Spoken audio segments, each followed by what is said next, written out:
Om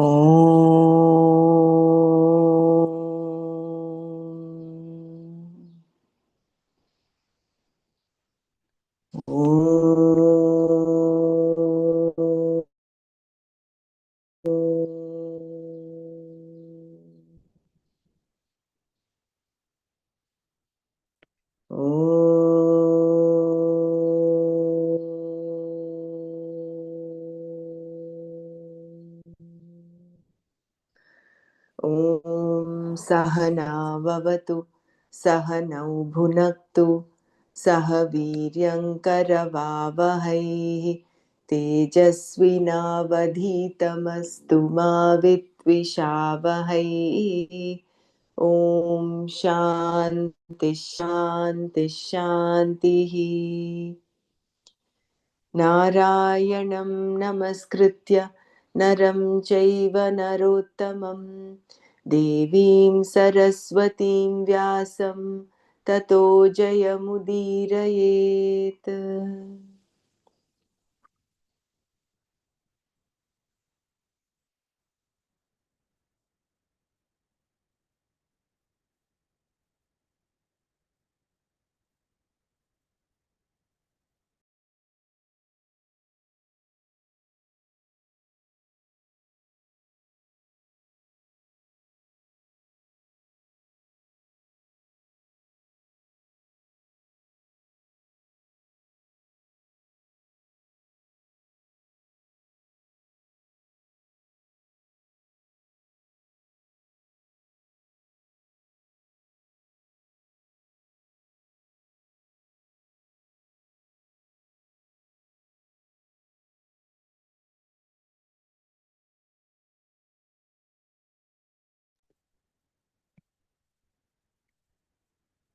Jai Gurudev. We'll continue from here, from I am not the doer.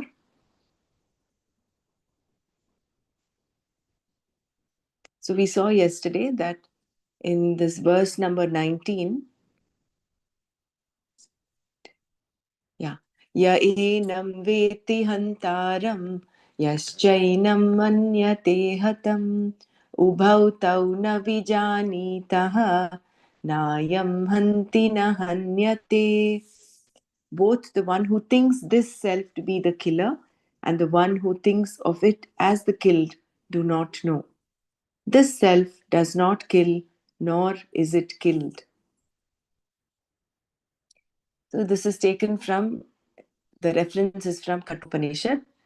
And then we saw how the Shastras as a pramana, and how although Bhagavad Gita is a smriti, it is also considered,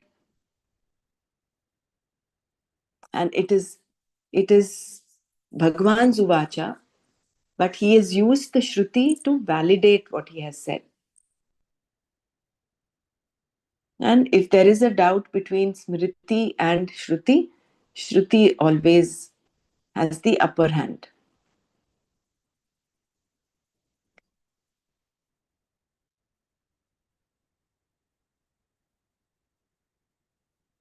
So I never kill and I'm never killed. With reference to killing, Atma is looked upon in two different ways in this verse. One person may consider the Atma to be the killer, Hanta, the doer of the action of killing, and another person may consider himself or herself to be the object of the killing. One thinks Atma is the Karta, the doer of the Hanana Kriya, the act of killing, and the other one thinks the Atma is the Karma, the object of the Hanana Kriya, meaning that he or she is subject to destruction. The one who looks upon the Atma as subject to destruction thinks that Atma can be objectified. Krishna says here that both of them do not know the Atma. Ubhautau navijanitaha. Atma does not perform the act of killing, nor is it destroyed by anyone else. It is neither a killer nor the object of anyone's killing. Na ayam hanti, na hanyate. This means that Atma is neither karta nor karma. If Atma can neither kill nor be killed, again the question must be asked, how can one grieve? No one can harm Atma, nor can the Atma harm itself. It is not a karta. Not even Ishvara can destroy the Atma, as Shankara pointed out. In the previous verse, we saw that kartra karma, the subject object division, is not possible for Atma. And this statement is validated in the present verse, which is a replica of the Shruti. Atma, therefore, is neither the subject of an action nor the object of an action. The status of doership, kartritva, is imposed upon the Atma, while Atma itself is akarta. Some insight can be gained here by looking at the meaning of the word sarva karma sannyasa. In fact, there are two types of sannyasa. Sannyasa as a lifestyle and sarva karma sannyasa. Karma sannyasa is present in both types of sannyasa. When sannyasa is taken as a lifestyle, all obligatory duties, including religious duties, are given up by performing a certain ritual. This ritual is the last ritual a sannyasi performs, one that absolves him or her from those rituals and duties that are enjoined by the Vedas. This is karma sannyasa, the renunciation of all enjoined karma. But this karma sannyasa does not remove the doership, the kartritva in you. Sarva karma sannyasa is knowing the Atma, the I, Aham, as free from action. The knowledge that I perform no action, Aham na kinchit karomi. I am not a doer, Aham na karta, frees me from all actions. This freedom is called sannyasa here. I am not the doer. Later we will see in the Gita that that a person who by knowledge gives up all karmas knows full well that aham, the Atma, does not perform any action. Na karma karoti. The doership that one has can be with reference to either an enlightened doer or an unenlightened doer. An enlightened doer is one who knows, I am not the karta, even though he or she still performs actions.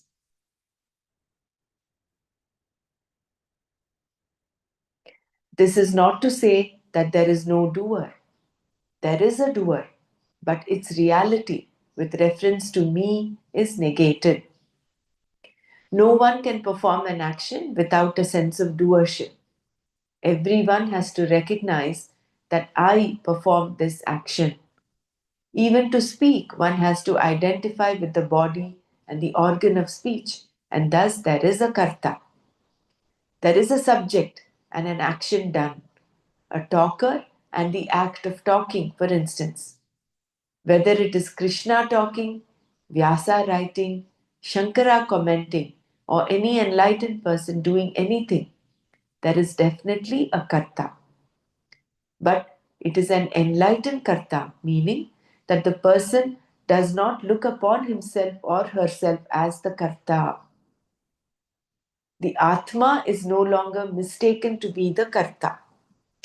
Thus, there is an enlightened ahankara and an unenlightened ahankara.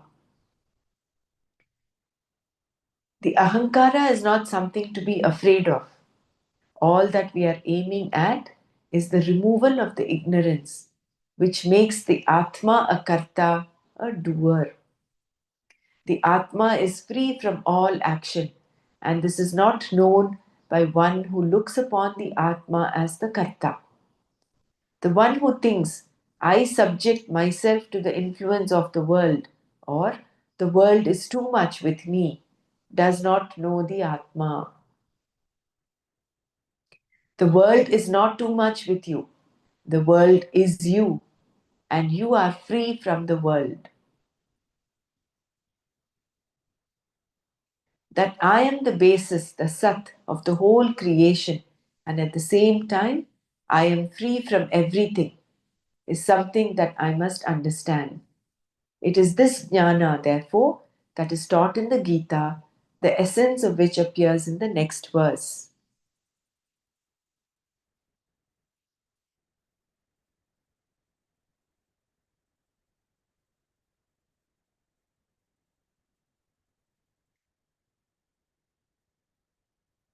I was not able to actually get back to clarifying this karma sannyasa and sarva karma sannyasa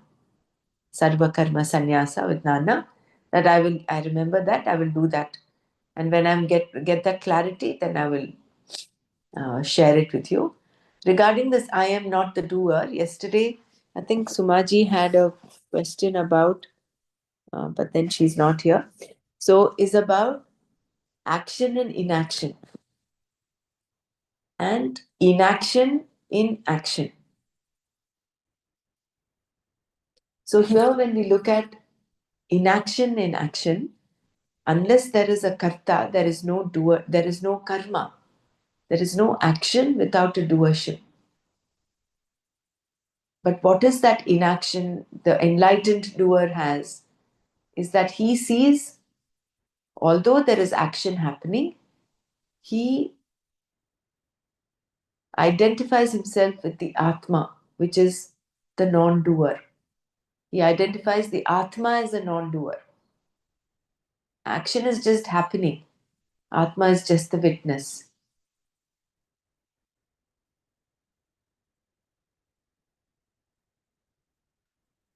And that inaction in action,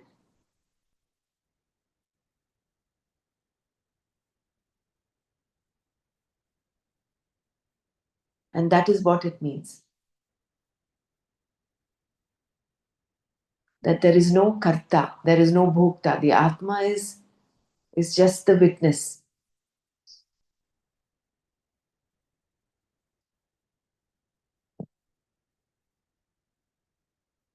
So there is an enlightened doer who knows I am not the karta.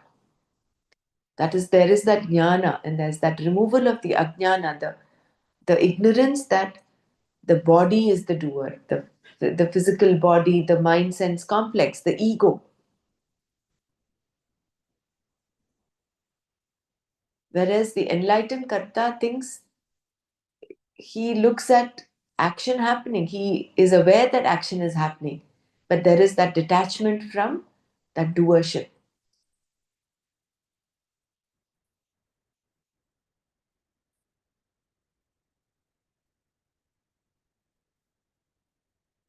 I am the basis, the sat of the whole creation, and at the same time, I am free from everything.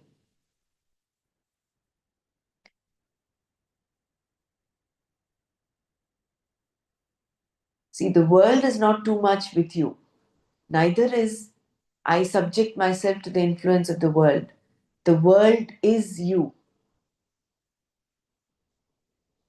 because the whole world is your creation, but you are free from the world, unattached. Asangoham, asangoham, asangoham, punapna. Yes.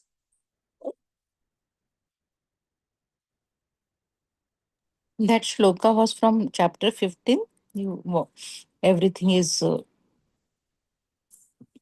born out of me. That what you say, no? Yes, now. Asangoham is I am unattached. I am without the sangha. I am independent. I am is I am. Sat Chit Ananda.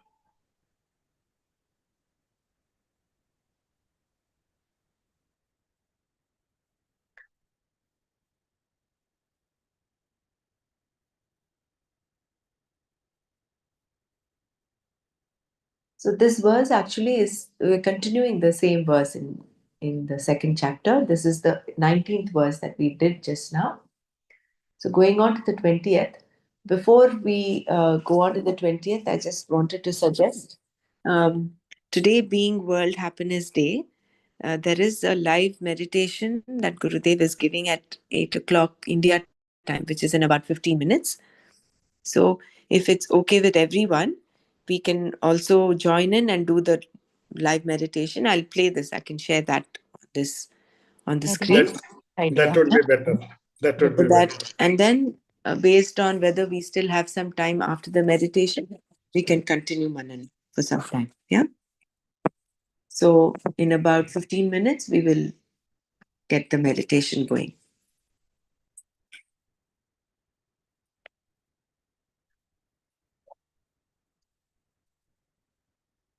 Anyone wants to share anything, or should I go on to the 20th verse? So you will share the meditation on this Zoom Yes. only? Yeah, Okay, we'll that share would it be on so Zoom. nice. Yeah, we'll Thank do you. it on Zoom.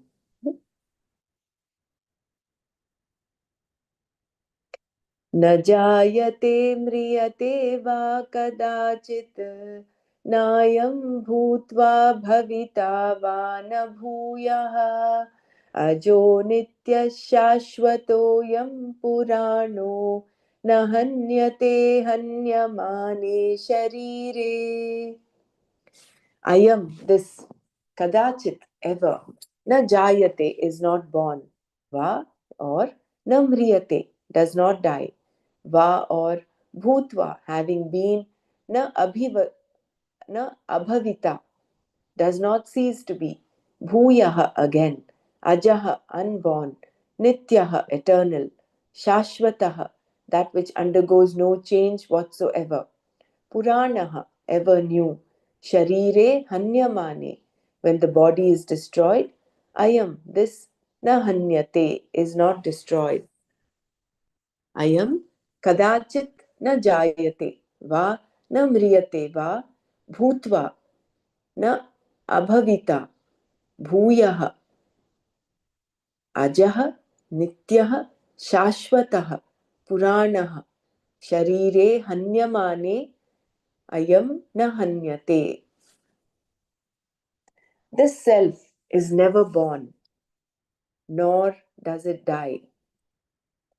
It is not that having been, it ceases to exist again. The self is unborn, eternal, undergoes no change whatsoever, and is ever new. When the body is destroyed, it is not destroyed.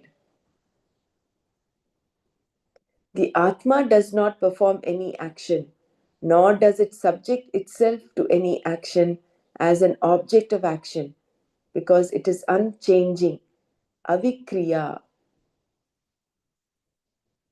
There must be some change on the part of the one who performs the action for an action to occur. Also, to subject oneself to an action is to undergo some change because whatever has been subjected to an action does not remain the same.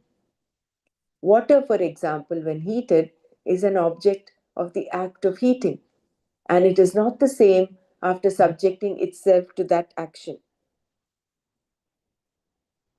Thus, if Atma were subject to change, it would be possible for it to be a subject or an object, a karta or a karma. It would be able to perform actions and subject itself to an action also. But since the Atma is not subject to any form of change, it is neither karta nor karma. It does not change, nor does any other condition bring about a change to it. This verse from the Shruti was cited here to uphold this particular vision that Atma is avikriya, unchanging. The previous verse, also taken from the Kathopanishad and put in Krishna's own words, was in the Anushtup meter, the more common of the two meters found in the Gita, whereas this verse is in the Trishtub meter. The Mahabharata and the Ramayana generally follow the Anushtup meter, it being a very popular one and easy to chant. Because the verse is in Trishtub meter, it cannot be chanted in the same way as the other verses. Each meter demands its own style when chanting or reciting it, and the tune has to be discovered. Krishna wanted to make 2 points here. Atma is not born, na jayate, nor does it die, na mriyate. There is no such change as birth or death for Atma. Birth means that certain changes have taken place, and such changes are not for Atma. There are many types of birth. For instance, previously something was not, and then afterwards it came into being like a pot. Or previously something was in one form and now it is in another, like a seed that, having been in a seed form, is now in a plant form.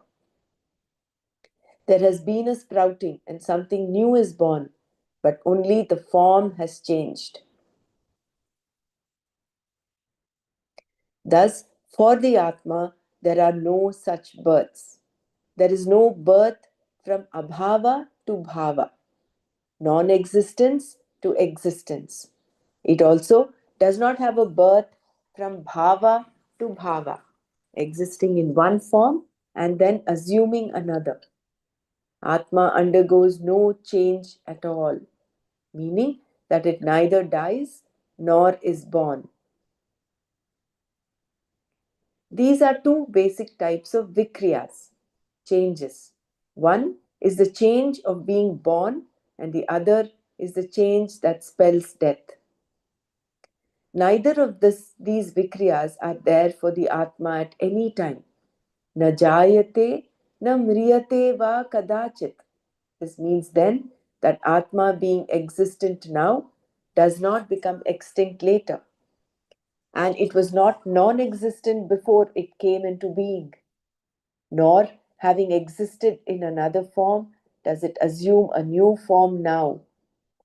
The first change implying birth and the last change implying death, both having been negated, all the other changes in between, growth, metamorphosis, and decline, are also dismissed for the Atma because there is no vikriya whatsoever.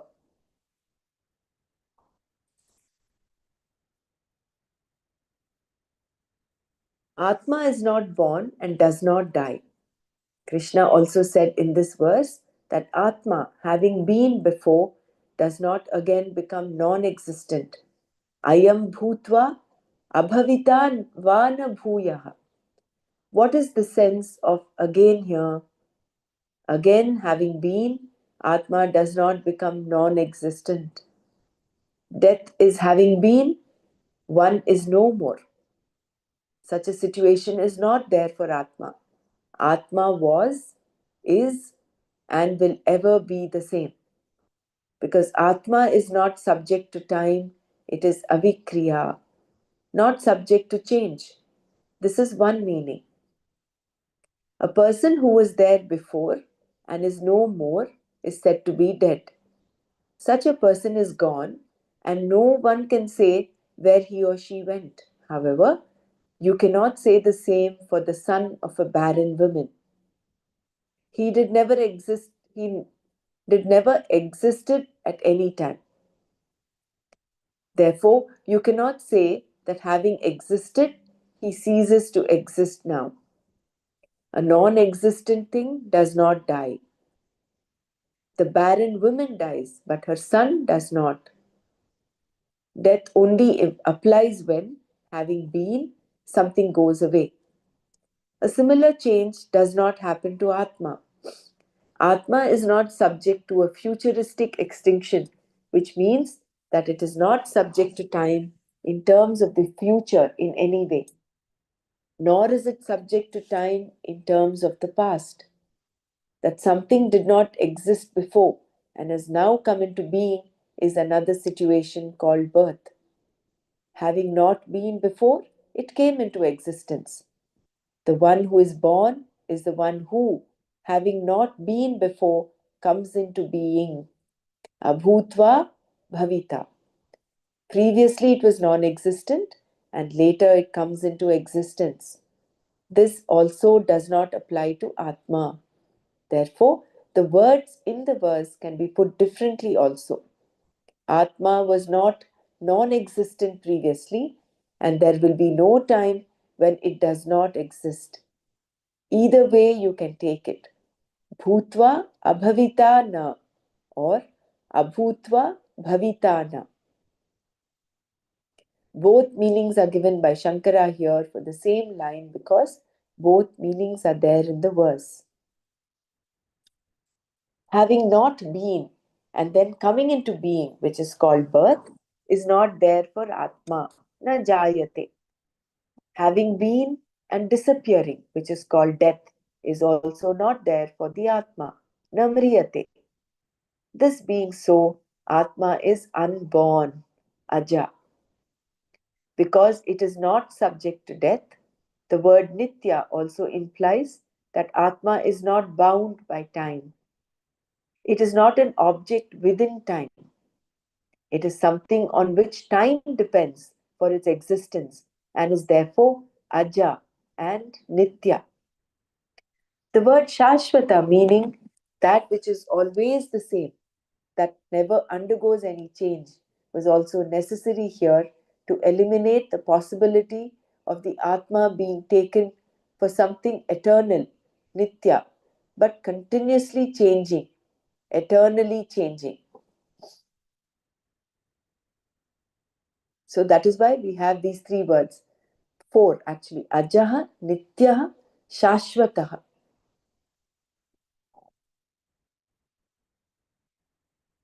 Because it is not changing.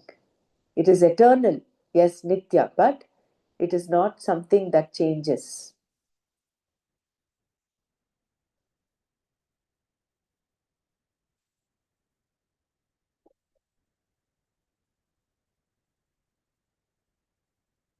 We'll take this up later if anyone wants to share anything.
So there are two types of vikriyas. But one is the change of being born, and the other is the change that is death.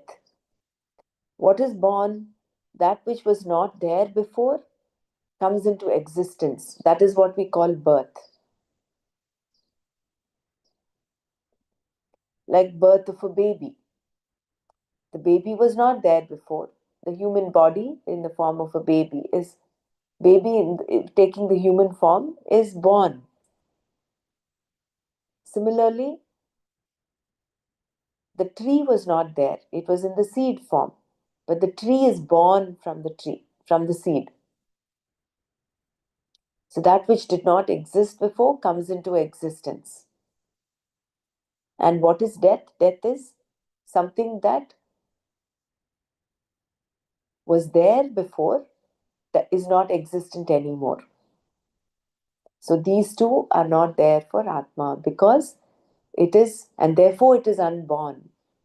It is beyond time. It is the reason for time.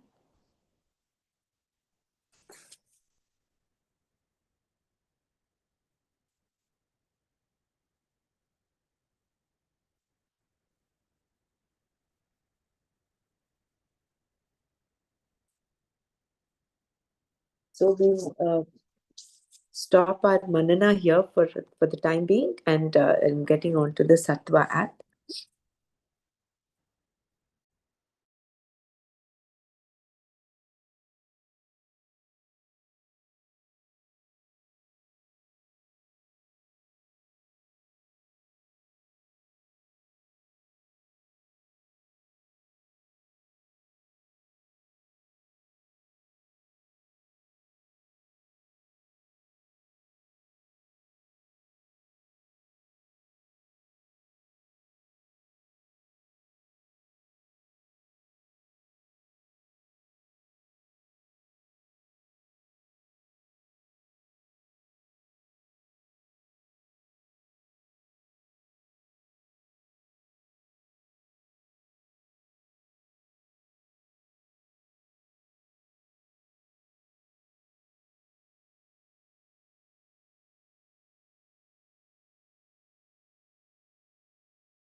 So let's sit comfortably, easily, with our spine erect and eyes closed and body relaxed.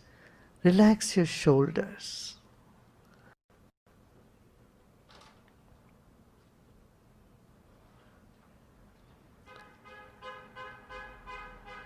Listen to all the sounds in the environment.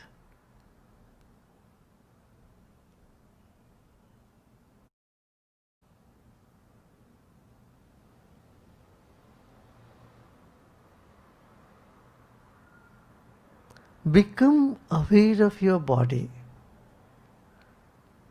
Remember the weight of your body, whatever that is.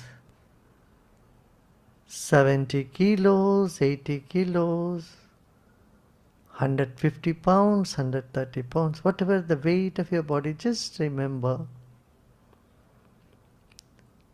We came into this planet weighing just 5 kilos or 4 kilos. Today we weigh 100 pounds, 150 pounds, 70 kilos, 80 kilos. Now let's place the weight of our body on the chair or the floor we are sitting. Let's take a deep breath in. And as you breathe out, relax your body more and more.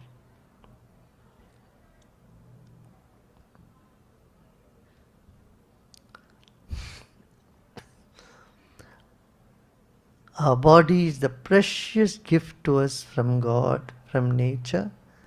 Let us honor our own body. Let's take our attention to our feet.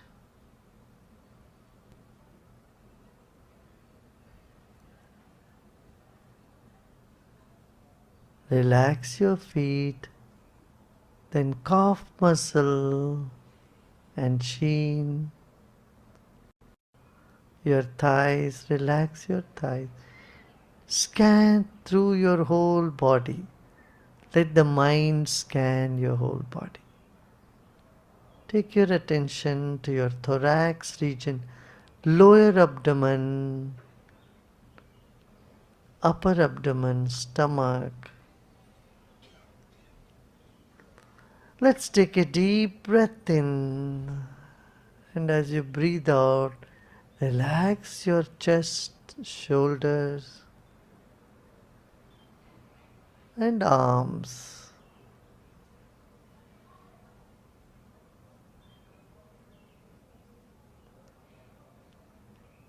Take your attention to your throat and neck.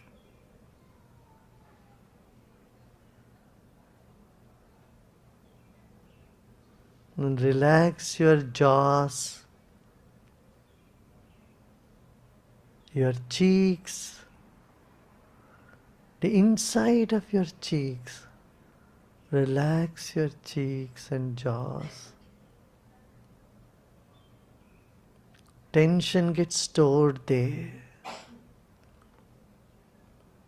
And relax your face your eyes. This moment our eyes are closed. Let's take our mind, our attention to the back of the head. Notice you find deep rest.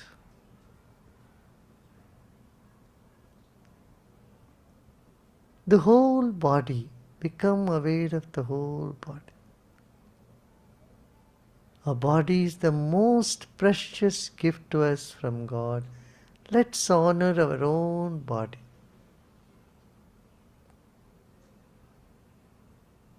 There are billions and trillions of cells in our body. And in another 30, 40 years, 50 years, this body will become ashes or will go back to this Mother Earth.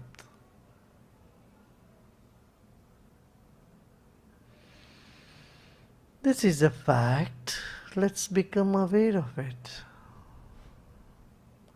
Let's take another deep breath in. Hold the breath and let go. Now let's come to the second dimension, the breathing. It's the breath that is keeping us alive.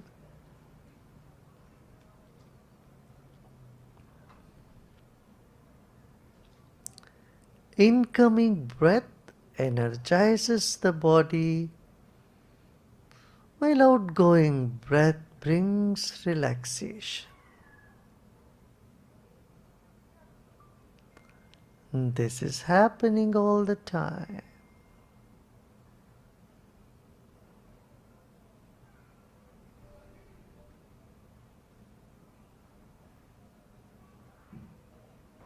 Honor your own breath.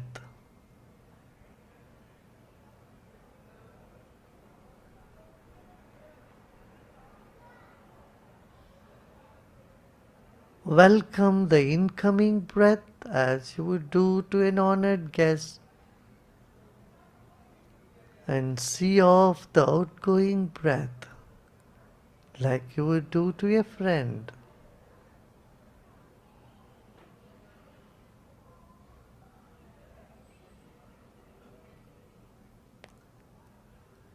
Respectfully breathe in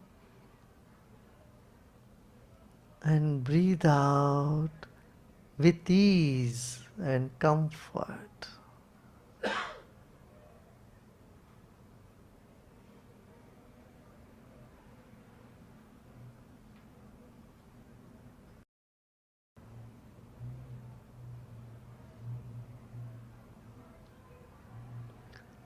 Let's move on to the third dimension, the mind.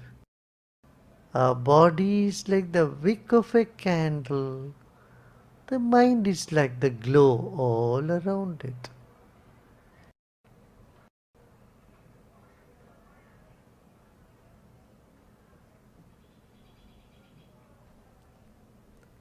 Become aware of the space all around you, above you, and below your chair.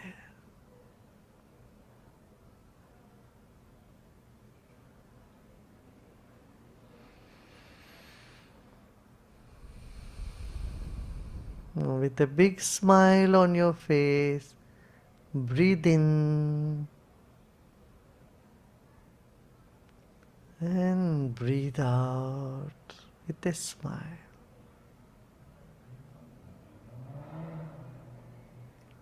Now we'll say Om.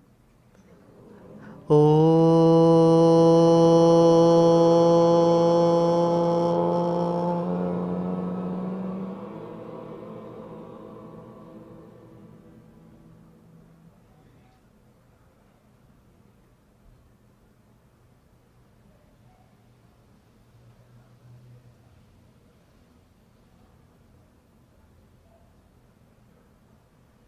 Another deep breath in.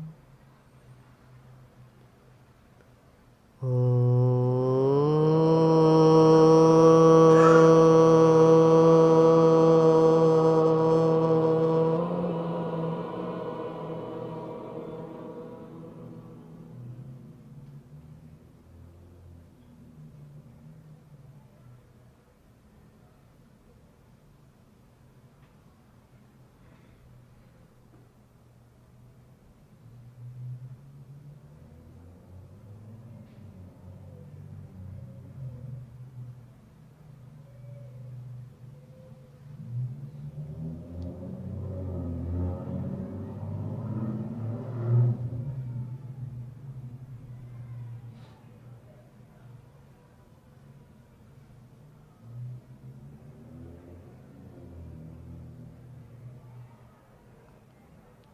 Another deep breath in with this.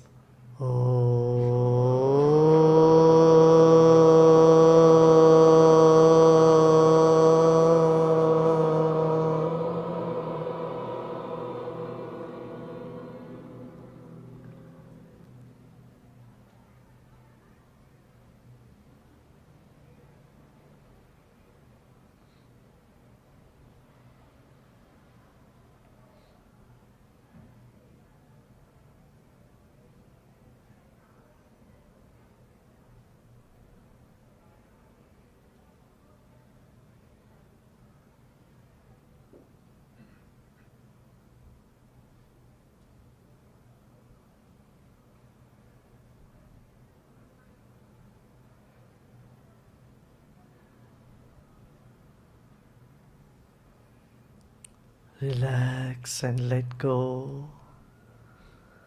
Let go of all your efforts. This moment is nothing to do and nothing to know either.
Let go of all your efforts and relax. Repose in yourself.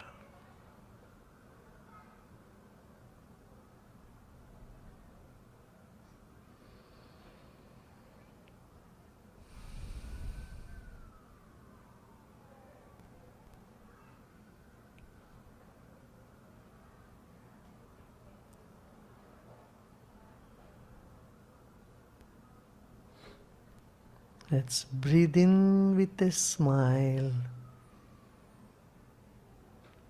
and breathe out with a smile.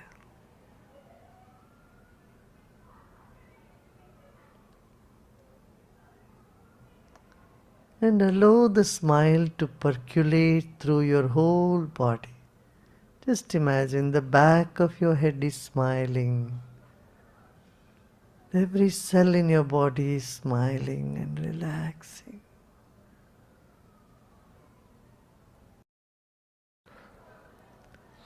Loka samasta sukhino bhavantu. Om Shanti Shanti Shanti.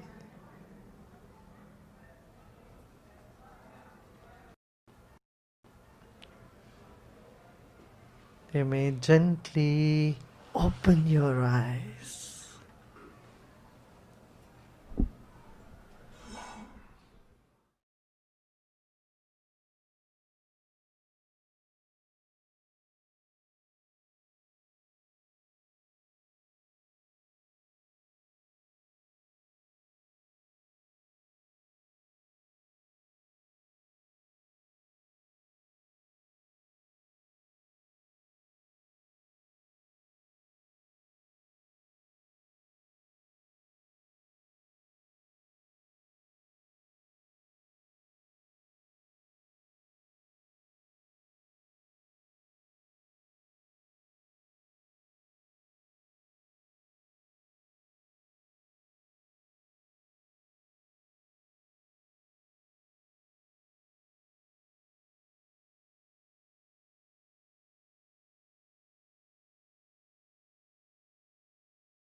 Gurudev. That was a beautiful meditation on World Happiness Day.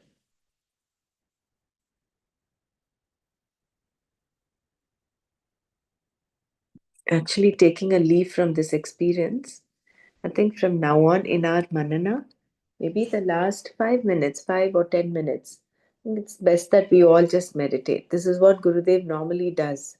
Even in a discourse that he gives, he ends it with meditation. Rather than just as ending with us talking, maybe we should leave that last 5 minutes just to meditate and then we close. Yeah.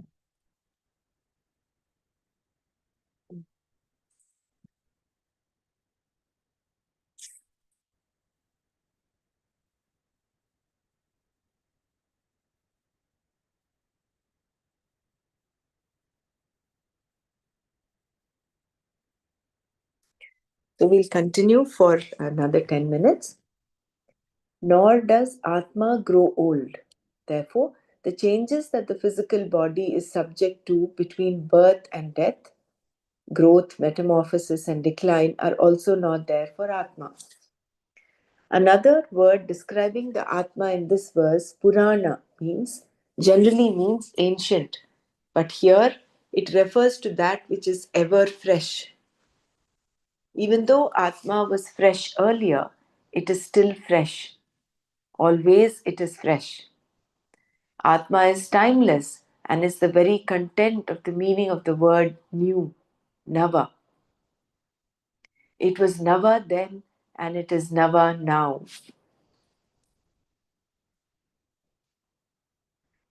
Pura eva Navaha Puranaha. Even before it was new. That is the meaning of Purana. Pura eva Navaha Puranaha. So that means Purana is something that is ever new.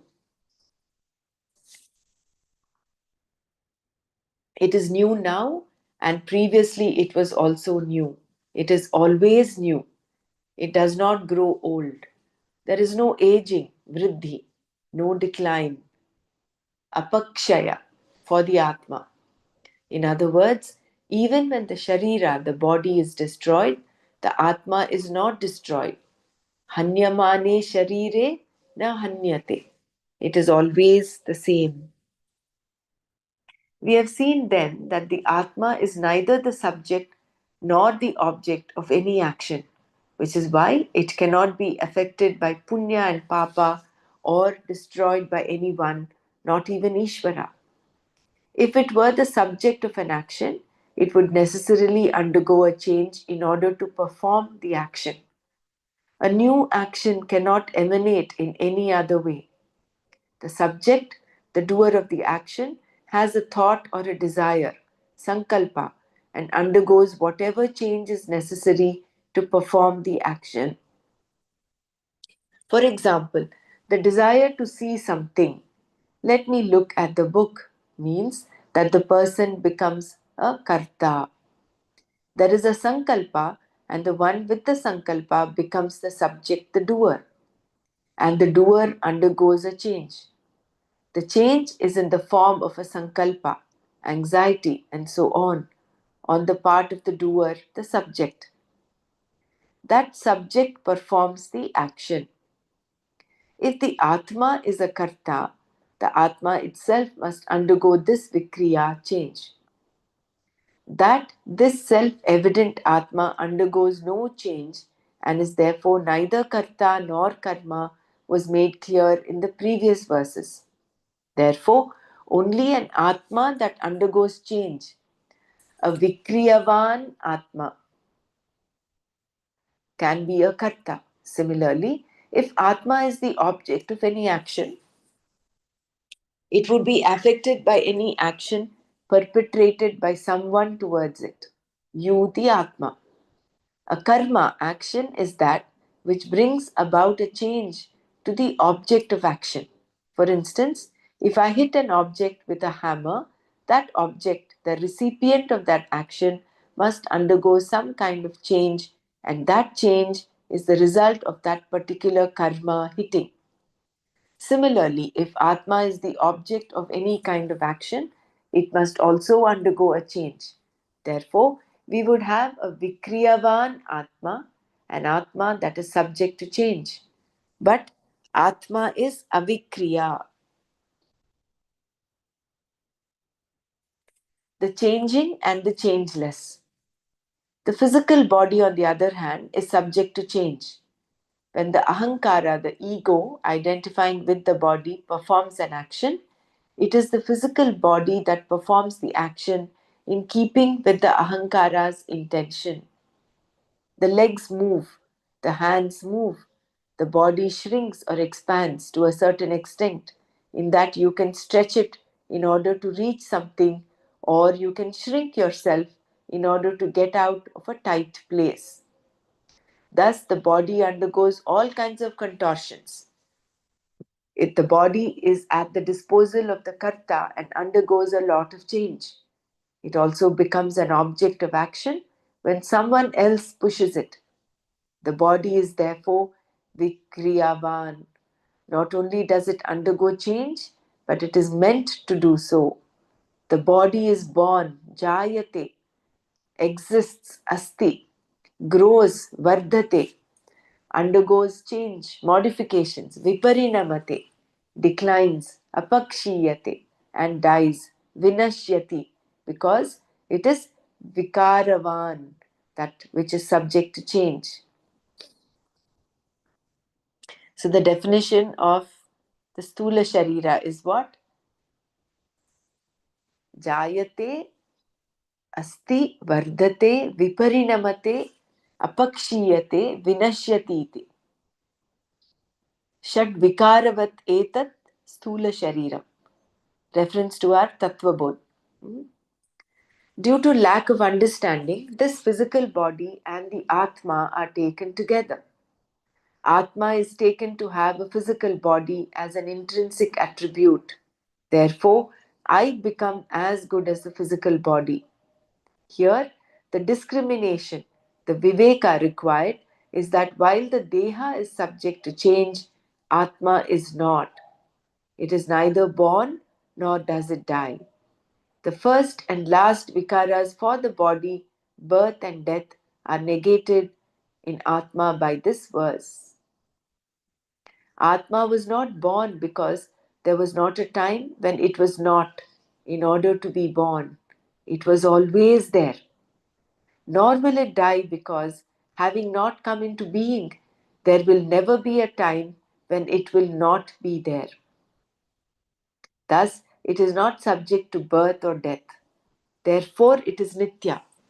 Nor does it undergo the other changes that happen between birth and death. Therefore, it is Shashvata. The question then may be asked, if Atma does not decline, does it grow? Is it that when you are born, there is a nascent Atma, a baby Atma, which then becomes a child Atma, adult Atma, and so on? No, Bhashyakara said, it does not grow either. Here, Shankara introduced a small definition for growth, vriddhi. Any growth means that something that was not earlier should come into being. For instance, a young man previously did not have a mustache and therefore he did not have to shave. Now he has both a beard and a mustache and has to shave every day. This is growth, vriddhi. Something new has happened. So therefore, does Atma grow? In any growth, there are always new features introduced. Either something is added to what is already there, or it expresses itself in some new way. Either way, the arrival of a new feature makes the thing grow. For instance, a small sprout begins to grow. It branches out, puts out leaves and flowers, and becomes a full grown tree. Therefore, growth always implies new features added to a given stem, and the new feature that is being gained means that which grows is no longer the same. Atma was always ever grown, meaning that it never grows. Only that which has a feature, an attribute, can grow and decline, wax and wane, bulge and contract.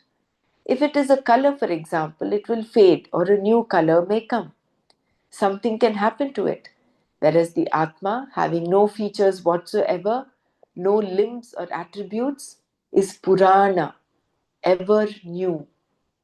Even when the body is destroyed, Hanyamane Sharire, Atma is not destroyed. Not destroyed is to be taken here in the sense of change, so as not to confuse its meaning with the use of Hanti and Hanyate, to kill and be killed in the previous verse. All that is being said is that the Atma undergoes no change whatsoever. Shankara concludes his commentary of this verse by saying that, with reference to Atma, Krishna negated the six-fold modifications that we see in any given physical body. That is, birth, existence, growth, modification, decline, and death. The meaning of these two verses taken from the Shruti, therefore, is that Atma is free from any manner of modification. In no way is it subject to change. No one can effect a change on Atma because it is not available for objectification and does not have any feature or attribute, avayava, to receive such an action. Nor does Atma itself undergo a change to perform any action. Therefore, being both akarta, not a doer of the action, and akarma, not an object of the action, Atma is ashochya, not a source of sorrow. Where is shochya then? There should be an object available for sorrow, a situation capable of causing sorrow. The Atma cannot cause sorrow because it does not undergo any change, nor does it subject itself to change. How then can it be shochya? Atma, whose swarupa, nature is fullness, ananda, can only be ashochya. We'll stop here today.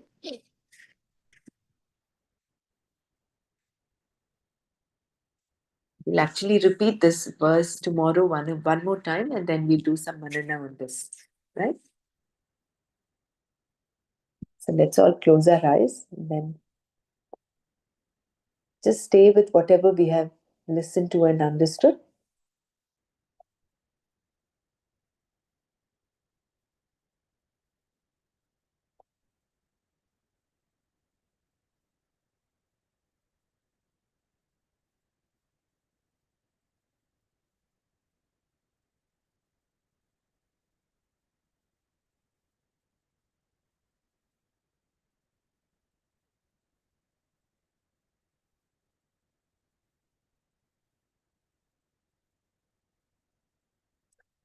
Om Loka Samasta Sukhino Bhavantu. Om Shanti Shanti Shanti. Om Tat Sat. Shri Krishna Arpanamastu. Jai Gurudev.